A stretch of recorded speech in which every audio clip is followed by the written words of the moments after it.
Welcome to another episode of the How to Fight with a Longsword series, or in other words, the Lichtenauer Tradition Longsword Fencing Basic Course. In this episode, we'll be taking a look at yet another Hauptstücke. This time it is the Durchwechseln, or changing through as it is often translated. Now, before we start with the actual subject of this episode, please do note that the incorrect examples are exaggerated on purpose so that the issues are easier to see. All of the techniques based on the historical sources are shown according to my current interpretations. As such, they are subject to change if I ever come up with or run into a better interpretation.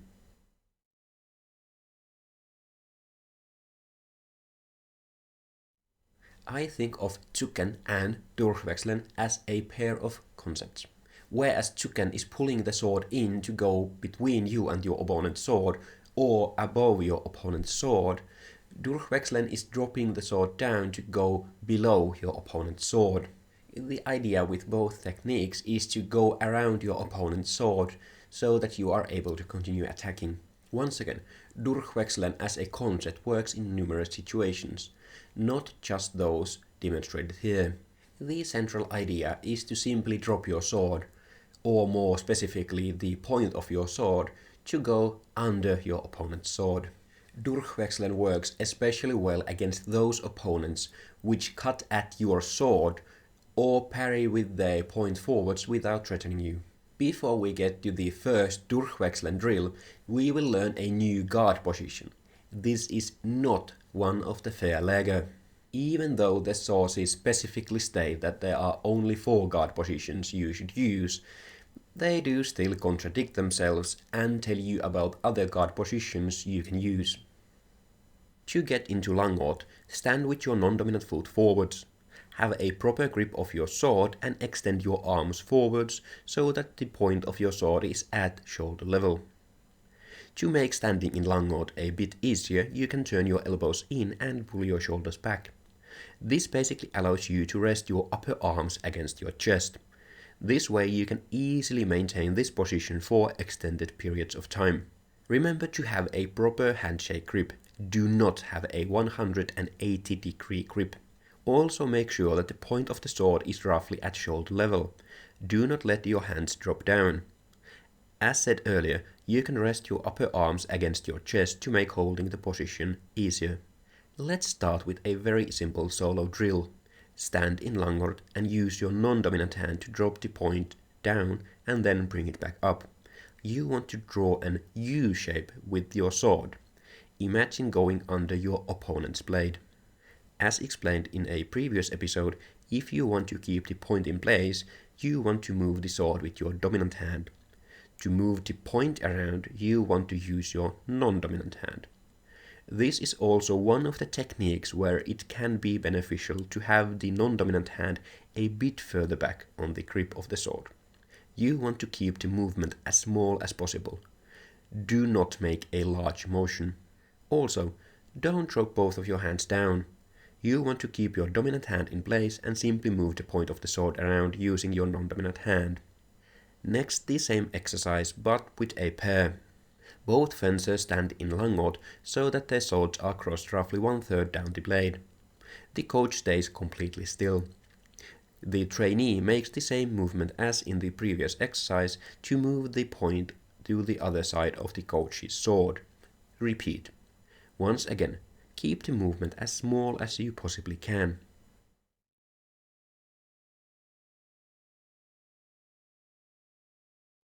The next drill is something which actually works quite well in fencing, as surprisingly many people don't know what to do against an opponent in Langort. The trainee stands in Langort, the coach stands in Fontag.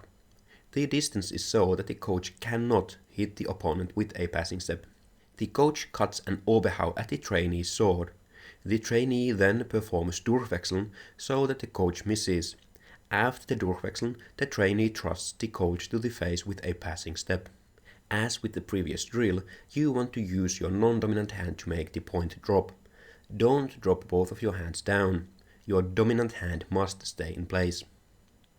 Also, do not pull the sword towards yourself to make the coach miss. Even though it works just fine, it is technically Zuken.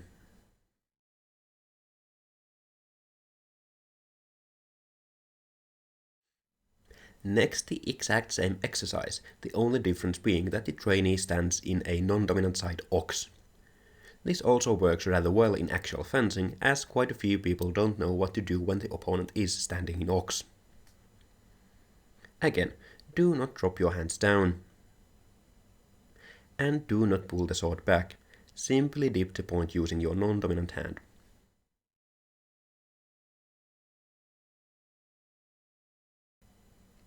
Now we get to a very useful implementation of the Durchwechseln. We will be then building on this drill for the rest of the class. Both fencers stand in a dominant side flug at a distance from which it is possible to thrust with a passing step. The trainee starts a thrust in opposition and the coach parries. As the coach starts to parry, the trainee uses Durchwechseln to get to the other side of the blade and completes the thrust in opposition. It is important that the coach parries rather early during the thrust.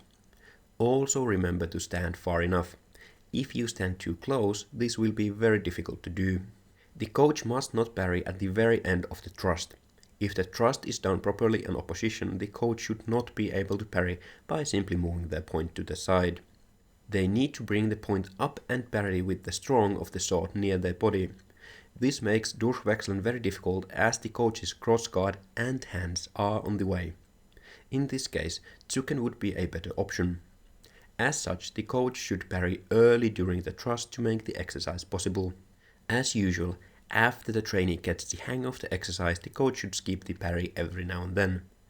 If the coach skips the parry, the initial thrust must land.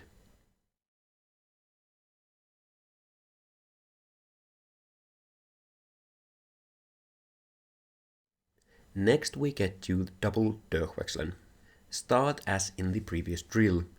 Now after the trainee uses the Durchwechseln to dodge the parry, the coach parries a second time. Then the trainee uses Durchwechseln a second time to get to the other side and complete the thrust with a passing step. Note that this will be impossible when done with a full speed thrust. The thrust simply moves forwards too fast for there to be time for both Durchwechselns. The actual use case for this is to start the initial thrust far enough and or extend the arms slow enough that there is time for the first Durchwechseln without a passing step. Now if the opponent parries a second time after the Durchwechseln, you can then take the passing step and simultaneously make the second Durchwechseln at full speed to land the thrust. From that we get to a rather difficult three-choice drill. You must understand that the speed at which the trainee starts the thrust and from which distance they do so might make the double Durchwechseln option practically impossible. The setup is the same as previously. Now the coach has three options. They do nothing and the trainee lands the original thrust. The coach tries to parry the thrust. The trainee uses Durchwechseln and lands a thrust on the other side of the coach's blade. The coach tries to parry both of the thrusts. The trainee does two Durchwechselns and lands a thrust on the original side. As said, a lot of this is dependent on how the trainee makes the initial thrust. As such, this can be done as a coach-dependent choice drill only at relatively slow speeds. However, this can be made into a free-form drill where the trainee's only goal is to land a thrust and they may use any amount of Durchwechselns they wish. The coach may try to parry any amount of thrusts they wish. This moves the focus of the drill more to the trainee's skill to play their Durchwechselns right to get to a mechanically advantageous thrusting position or to get the coach to make a too wide parry. You can also combine the next drill to this freeform drill.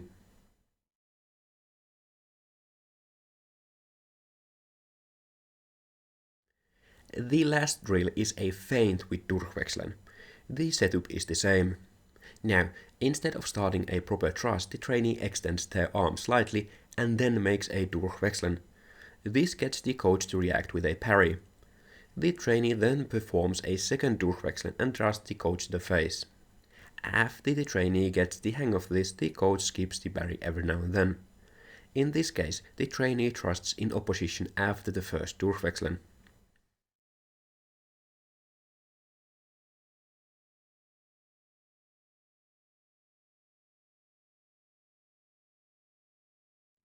Before we get into the recap, go and tap that like button and subscribe if you haven't already. The idea of Durchwechseln is to drop your sword, or more specifically the point of your sword, to go under your opponent's sword. Durchwechseln works especially well against those opponents which cut at your blade or parry with their point forwards without threatening you. Many people don't know what to do against an opponent in Langort or Ox, and their reaction tends to be either doing nothing or cutting at their blade. Durchwechseln works especially well against opponents like this. Learning to use Durchwechseln during a thrust is extremely useful.